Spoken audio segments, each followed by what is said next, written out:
오늘 대림절 4주차가 벌써 되었습니다. 참 시간이 빠르죠?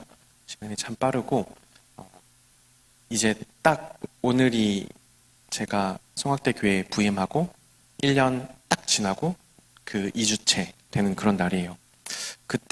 그래도 그때는 비대면 예배여서 좀 어려움이 있었는데 그래도 조금씩 대면 예배도 되고 예배 인원도 조금씩 회복되어 가고 그래서 마음에 좀 기쁨이 있고 또 내년도가 더 기대됩니다.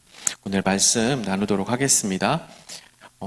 여러분 일제 저희가 식민지로 살았던 그런 시기가 있잖아요. 그래서 일제 식민지가 끝나고 해방이 되었습니다. 해방이 딱 되고 그 소식이 전해졌겠죠. 그 소식이 전해졌는데 누군가에게는 기쁜 소식이었을 것이고 누군가에게는 큰일 난 소식이었을 것 같다라는 생각을 했습니다. 힘들게 어렵게 살아가던 대부분의 국민들에게는 매우 좋은 소식이었을 것이고요. 일부 몇 사람들에게는 이게 좋은 소식이 아니었을 겁니다. 여러분 누군지 이제 상상이 가시겠죠? 어떻게 보면 일본 편에 서서 또 일본과 좀 좋은 관계를 유지하면서 많은 것을 누리고 있던 사람들에게 일제 식민지가 끝났다라는 것은 매우 안 좋은 소식, 두렵고 걱정이 되는 소식이었을 겁니다. 근데 그 이후에 안타깝게도 그렇게 큰일 났다고 생각한 사람들이 지금까지도 잘 살고 있는 그런 현실에 저는 사실 불편함이 좀 있기는 한데, 같은 소식을 듣고도 각각 다른 반응을 보이는 경우가 있다는 겁니다. 오늘 본문에도 이와 유사한 일이 기록이 되어 있습니다. 똑같은 왕이 나셨다라는 이 소식, 왕이 오신 소식이 전해졌는데 전혀 다른 반응을 보이는 두 종류의 사람들, 두 공간이 기록이 되어 있습니다. 동방 박사들이 유대인의 왕이 태어날 것을 별을 통해서 관측을 하고 예측을 합니다. 그리고 이렇게 우여곡절 끝에 이제 왕으로 태어나신 예수님에게 찾아가서 축하하면서 경배하는 장면이 오늘 본문인데, 동방 박사들이 여러분 왕이 태어날 것을 예측을 하고 그 별을 보고 여러분 어디로 갔습니까? 맨 처음에 곧바로 예수님이 계신 베들레헴으로 간 게 아니라 어디로 갔죠? 그 이스라엘의 수도인 예루살렘에서도 성으로 갔습니다. 당연히 왕은 어디에 있는 거예요? 성에 있으니까 그곳에 가서 새로 태어날 왕을 만나고 경배하고 축하하러 왔습니다. 이렇게 하게 된 거죠. 어떻게 보면은 참 이 상황이 애매한 상황이 되는 겁니다. 저도 약간 이런 비슷한 상황이 있었는데 제가 첫 사역을 초등부 전도사로 하고 있었는데 어떤 분이 이렇게 오셔서 저 초등부 전도사 면접 보러 왔는데 혹시 어디로 가면 되나요? 저한테 그랬어요. 하필 딱 저한테. 그러니까 교회에서 저를 이제 중등부로 보직을 옮기는 그런 게 이미 결정이 되었는데 깜빡하고 저한테만 말씀을 안 하시고 초등부를 새로 뽑으시기로 한 거예요. 근데 하필 그걸 맞은 게 저였던 거죠. 그래서 약간 멘붕이 왔었어요. 나도 이렇게 알게 모르게 잘리는 건가? 막 이런 생각을 많이 했었는데 오늘 본문에도 헤롯이 왕으로 있는데 이제 학자들이 와서 새로 태어난 왕이 어딨냐 이렇게 물어보는 그런 상황입니다. 난리가 났습니다. 막 소동이 일어나죠. 헤롯이 이 사람이 기분이 어땠을까 한번 생각해보면 좀 쉽지 않았을 것 같아요. 내가 왕인데 새로 태어난 왕이 어딨냐고 묻는 사람들이 왔어요. 그리고 이 헤롯은 사실 정상적인 방법으로 왕이 된 사람도 아닙니다. 이 헤롯은 유대인과 에돔인 사이의 혼혈이었어요. 그렇기 때문에 어떤 정통성을 확보받기가 시작부터 어려운 사람이었고 유대인들이 저 혼혈인 사람은 우리의 왕으로 인정할 수 없다라는 분위기도 많았다고 합니다. 그래서 이 사람은 민심을 얻으려고 성전을 크게 확장하는 그런 사업을 하면서 문제를 일으키기도 하고 또 나름 민심을 얻기도 하고 그리고 로마에 온갖 로비를 해갖고 결국에는 이 유대인의 왕이라는 자리를 얻어낸 그런 사람이에요. 그렇기 때문에 이 입지가 시작부터 불안했고 여전히 불안한 거죠. 그런데 그런 상황에 있는 헤롯이 새로 태어난 왕이 어딨냐라는 말을 들었을 때 아주 불안했을 것이고 걱정이 됐을 겁니다. 왕이 깜짝 놀라서 대제사장들이랑 율법 교사들을 불러서 이게 무슨 얘기냐? 유대인의 왕이 태어날 것이라고 이 학자들이 와서 그러는데 이게 무슨 얘기냐라고 물어보니까 이들이 성경의 기록을 근거로 성경에 보면 유대 땅 베들레헴에서 왕이 태어날 것이라는 이런 기록이 있습니다. 아마 여기가 아니라 베들레헴일 겁니다. 이런 얘기를 합니다. 그래서 헤롯 왕이 베들레헴으로 이 박사들을 보내요. 그리고 가서 찾아봐라. 그리고 여러 가지 정보를 물어보고 만약에 찾게 되면 나에게도 반드시 알려달라. 나도 그에게 가서 경배하고 축하하겠다. 이렇게 말을 합니다. 근데 정말 가서 축하하려는 그런 의도는 아니었겠죠. 이제 자기가 알게 되면 자신의 왕위를 지키려고 제거하려는 목적으로 이런 정보를 알려달라고 하는 겁니다.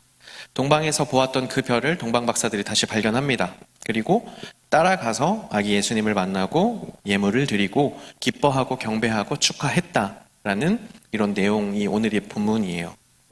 헤롯에게 돌아가서 이 사실을 알리려고 했는데 꿈에서 헤롯에게 이 일을 알리지 말라는 징조를 보고 이제 자신들의 고향으로 돌아갑니다. 이게 오늘의 본문인데요.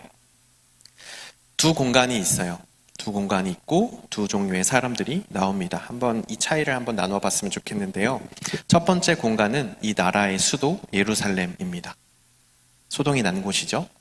가진 것이 많고 모든 것의 중심이 되어 있는 그곳이 바로 예루살렘입니다. 그리고 두 번째 장소는 시골 깡촌 마을 베들레헴입니다. 이 두 공간을 한번 생각을 해보세요. 크고 화려한 왕궁, 그리고 볼품없고 초라한 어떤 짐승이 자는 곳, 이 두 공간을 한번 비교해 보십시오.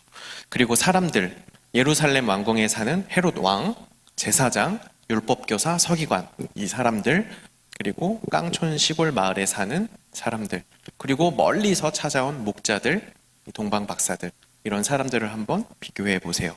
이들을 단지 가진 자, 못 가진 자, 아니면 발전된 중심 도시에 사는 자, 아니면 낙후된 어떤 시골 마을 깡촌에 사는 자, 이렇게 단순히 이렇게 비교하기보다 그 이면에 어떤 차이가 있었길래 이 같은 소식을 듣고도 이렇게 다른 반응을 보였는지를 우리가 한번 나누어 보았으면 좋겠습니다. 헤롯은 정당하지 못한 방법으로 왕이 된 사람이라고 했습니다. 그래서 항상 불안했고요. 온갖 악한 일을 저질렀습니다.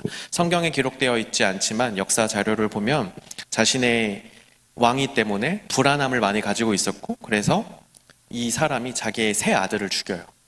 얘가 혹시 내 자리를 이래서 장모까지도 죽였다라고 합니다. 그러니까 정신적으로 문제가 있는 거죠. 그리고 막 온갖 정당하지 못한 방법으로 자신의 왕위를 지키려 하는 그런 사람이었어요. 정당하지 못한 방법으로 얻은 것, 정당하지 못한 방법으로 지킨 것은 결국에는 우리를 넘어뜨립니다. 결국에는 넘어뜨려요. 계속 그것 때문에 불안해해야 하고 걱정해야 하고 이것을 지키기 위해서 악한 일을 저질렀는데, 이것을 얻기 위해서 악한 일을 저질렀는데 이것을 지키기 위해서 더 악한 일을 저질러야 합니다. 그래서 헤롯이 선택하는 방법은 거짓과 음모입니다. 나에게도 알려달라. 나도 그에게 가서 경배할 것이다. 하지만 진짜 목적은 가서 제거하려는 거죠. 그곳에 소동이 일어났다고 합니다. 이 소동은 그냥 시끌벅적해졌다, 그냥 뭐 이런 정도가 아니라 헤롯이 광기에 사로잡혀서 이 온 지역을 뒤집어 엎었다라는 그런 뜻입니다. 자신이 가진 것을 어떻게든 지키려고 하는 자, 옳지 못한 방법으로 얻었고 옳지 못한 방법으로 지키려고 하는 자로 인해서 이 지역이 뒤집어지는 소동이 나는 겁니다. 이런 방법들은 계속해서 나타납니다. 예수님이 십자가에 달려 돌아가실 때도 똑같은 방법이 사용됐습니다. 그가 그렇게 지키려고 하는 것 뭡니까? 왕위입니다. 자신이 욕심으로 가지려고 하는 것, 가졌고 그 욕심을 버리지 못해서 지키고자 하는 것, 그것이 바로 왕위입니다. 이거랑은 조금 다를 수 있는데요. 제가 심심치 않게 보는, 그러니까 계절이 추워지거나 더워지거나 할 때 꼭 심심치 않게 보는 기사들이 있어요. 이렇게 아파트에서 경비 업무를 보시는 분들의 그 경비 초소에 에어컨을 왜 설치했냐, 아니면은 철거하자, 뭐 아니면 히터를 왜 설치했냐, 뭐 철거하자, 이런 아파트에 뭐 대자보가 붙거나 이런 사건들 여러분 많이 아시죠?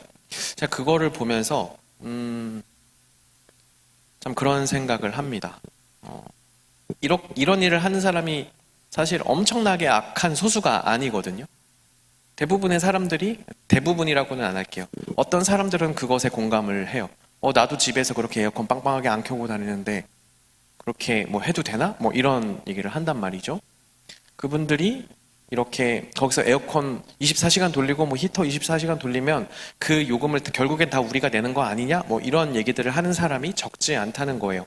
그런 걸 보면서 내가 가진 것을 주기 싫어서, 그게 아무리 작은 것이라 할지라도 이게 내가 반드시 가져야 하는 욕심을 가진 사람들이 때로는 자기가 사람인데 사람임을 포기하는 경우를 많이 봅니다.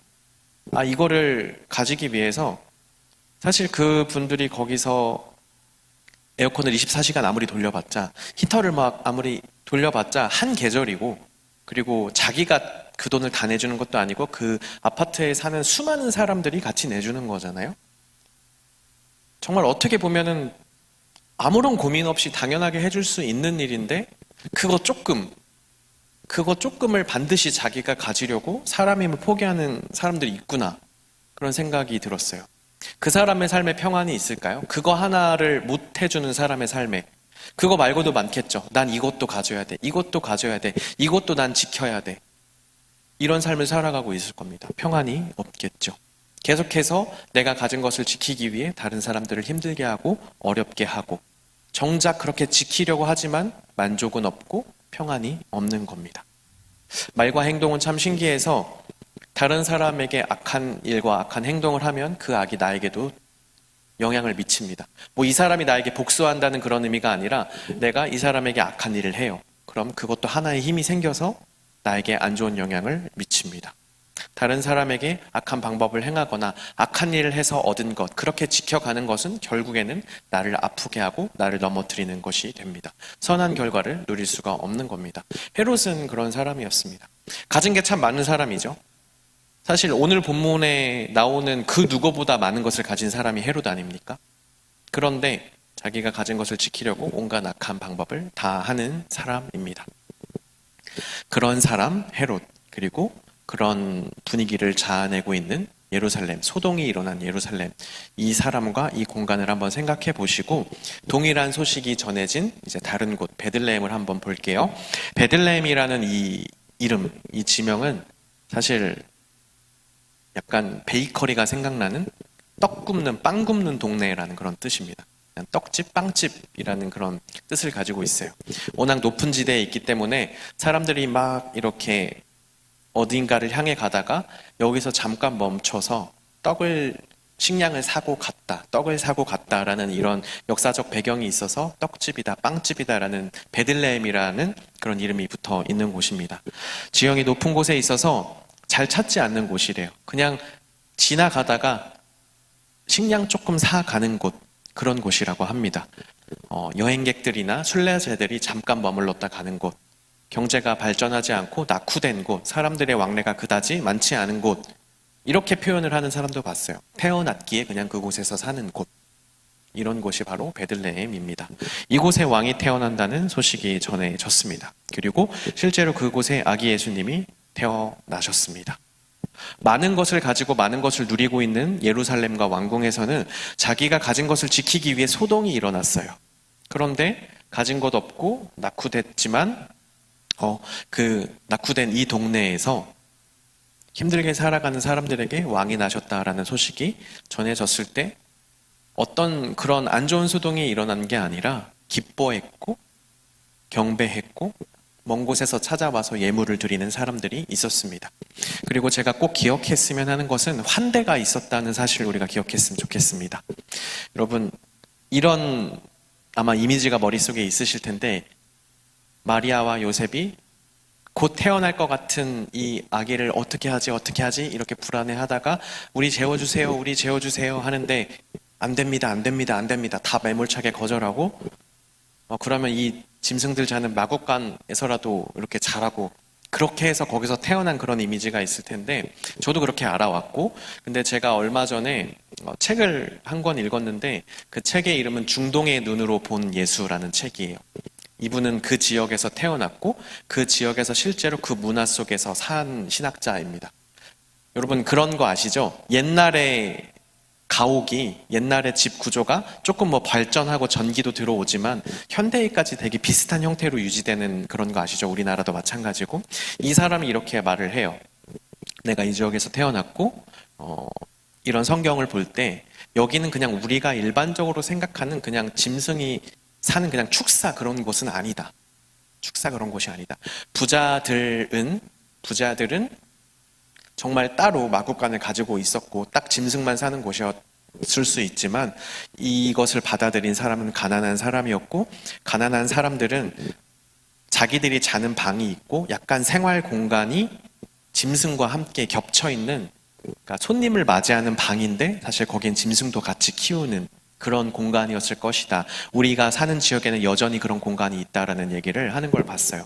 그래서 사진도 찍어서 보여주고 이렇게 가옥 구조도 보여주는데, 그 집에 들어가면 짐승이 여기서 이렇게 지내고 있고 약간 옆에 조금 더 큰 공간에서 손님들이 머무를 수 있는 그런 방을 만들어 놓고 자기들은 그 안쪽 방을 쓰는 이런 가옥 구조가 그때 당시에, 그리고 지금 서민들도 이런 가옥 구조를 가지고 살아가고 있다라는 얘기를 하는 걸 봤습니다. 그러니까 어떤 의미냐면 그냥 모두에게서 다 거절받고 결국에 막 찾아가서 짐승 사는 그런 곳에서 아기가 태어났다 이런 이미지가 아니라, 이 학자가 주장하는 것은 거절당했겠지만 그래도 한 집에서 아기가 태어날 것을 임박한 것을 보고 받아들였고 그들의 나름대로 가지고 있는 손님 방에서 그들을 환대해 주었을 것이다 라는 이런 주장을 하는 책을 봤습니다.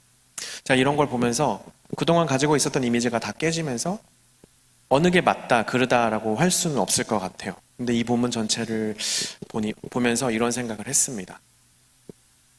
가진 자, 가진 것을 어떻게든 지키려고 온갖 짓을 다 하는 자, 가지지 못했지만 가진 것은 그다지 많지 않지만 그럼에도 자기가 가진 것 안에서 짐승이 같이 자는 그런 손님을 맞이하는 방이지만 그럼에도 이 예수님 가족을 환대해준 한 사람, 이렇게 묘하게 대비가 되는 것을 보면서 아, 이게 가능성이 있는 얘기겠구나 그런 생각을 하게 됐어요. 사뭇 다른 이미지인 거죠. 가진 게 없지만 그럼에도 자신들이 할 수 있는 것을 가지고 자신들이 베풀 수 있는 환대를 베푼 사람들을 통해서 예수님이 태어나셨다. 그 공간에서 예수님이 태어나셨다라는 이 이미지가 꽤 가능성이 있다라는 그런 생각을 하게 됐습니다. 그리고 목자들이 또 찾아오죠. 목자들은 자신의 짐승을 자신의 소유로 가진 사람들이 아니었어요. 그때 당시에 밖에서 잠을 자는 목자들은 어떤 사람이냐면 자신의 소유가 없어서 누군가의 소유 양을 밖에서 대신 쳐주는 사람인 겁니다. 밖에서 잠을 자고 지키고 고생하는 사람, 그런 사람들인데 이들도 가진 게 없고 힘들게 삶을 살아가는 사람들인데 이들도 밤에 찾아와서 경배하고 기뻐해주고 축하해줍니다. 기쁨을 함께 나눠줍니다. 이런 묘한 대비가 일어나는 것이죠. 가진 게 없지만 힘들고 어려운 상황 가운데 있지만 자신들이 할 수 있는 것을 하는 겁니다.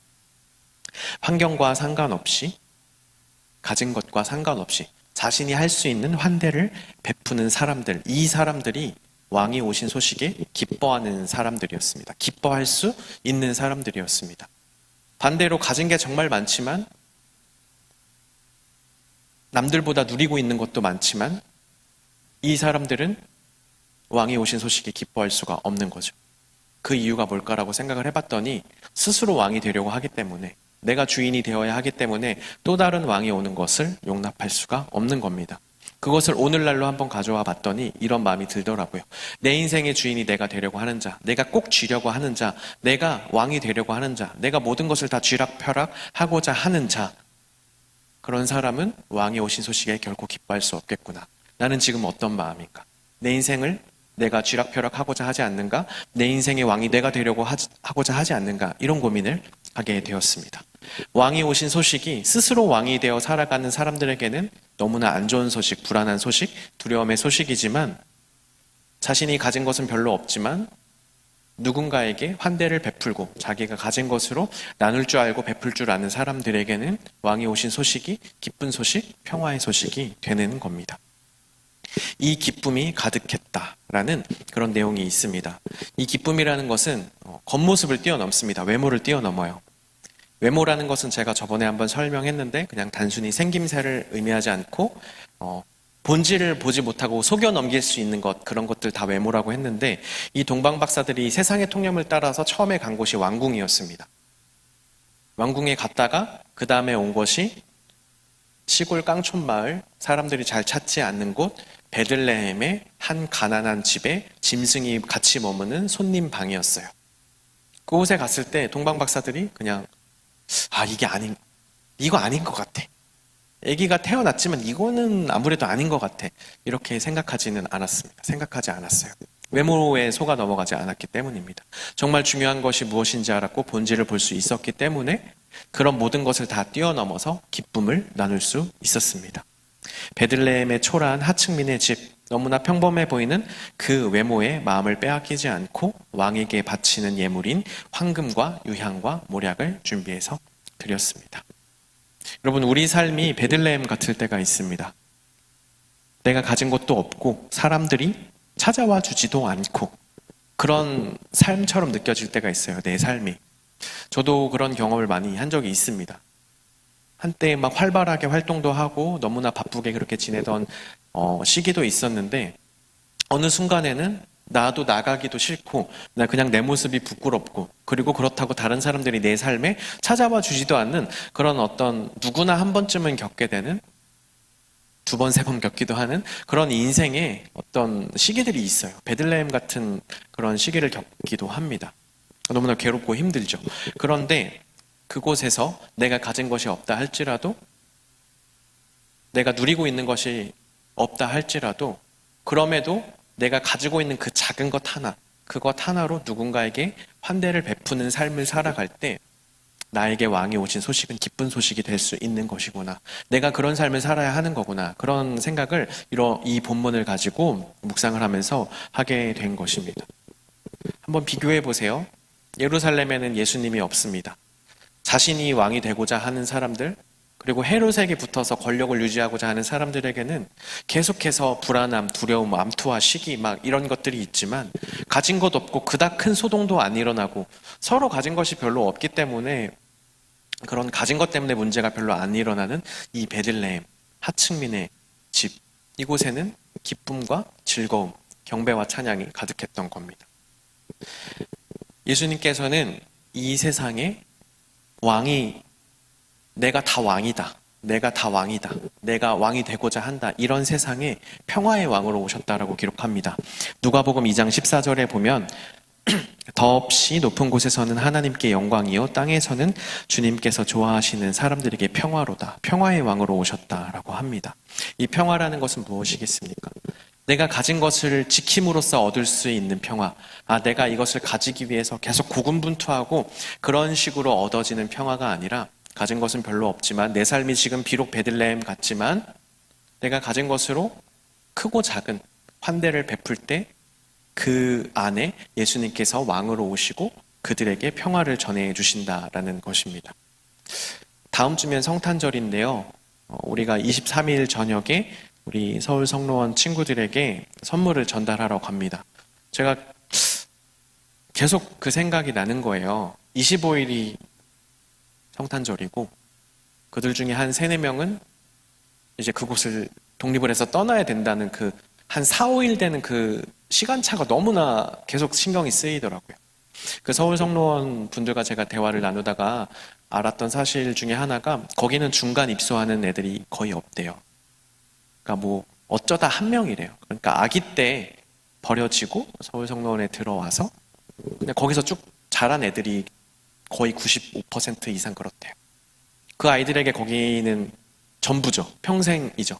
근데 25일 성탄절 지나고 한 일주일 뒤에 걔들이 독립을 한다라는 이 사실이 마음이 너무 아린 거예요. 너무 아린 거예요. 그래서 우리가 이들에게 뭐 받고 싶은 선물을 목록을 받아서 이제 구입을 했고 오늘 뭐 끝나고 포장도 하고 할 텐데 해줄 수 없는 게 이거밖에 없나? 코로나가 아니었으면 더 많은 것을 해줄 수 있었을 텐데 꼭 이 선물이 아니고 해줄 수 있는 게 뭐가 있을까? 막 이런 고민 속에 이 설교를 계속 썼는데 그런 생각을 했습니다. 우리가 할 수 있는 게 사실 지금 그닥 많지 않고 우리가 할 수 있는 것 지금 하는데 이렇게 전하는 이렇게 작은 환대가 이들에게 그래도 힘이 될 수 있겠다. 그리고 이렇게 받은 환대가 또 다른 환대를 받으면서 이 친구들이 삶을 이어갈 수 있었으면 좋겠다. 그런 생각을 했어요. 이 독립을 해서 이전에는 이제 성로원이라는 이제 울타리 안에서 보호를 받으면서 도움을 받으면서 살아갔는데 이 친구들에게 정부에서 제공하는 독립지원금이 500만 원이래요. 500만 원을 가지고 그리고 이 친구들이 여기에 있으면서 받은 후원금들을 모아놓은 그런 통장. 뭐 어떤 친구들은 뭐 아르바이트를 하기도 한다고 하는데 뭐 그렇게 모은 얼마의 돈을 가지고 이제 독립을 하는 겁니다. 이 친구들이 앞으로 삶을 살아갈 때 우리랑 출발선이 사실 다르잖아요. 그렇지 않다고 말하고 싶은데 사실 너무나 다르잖아요. 이들의 삶에 계속해서 환대가 있었으면 좋겠다. 예수님이 받았던 그 어떻게 보면 작은 환대. 하루 밤에 그냥 집을 짐승이 머무는 그런 손님방을 내어주고 또 뭐 이렇게 받았던 그 환대. 그런 누군가는 베풀어주는 그런 작은 환대들이 이 성로원 친구들의 삶에 계속해서 있었으면 좋겠다라는 그런 간절한 마음이 생기더라고요.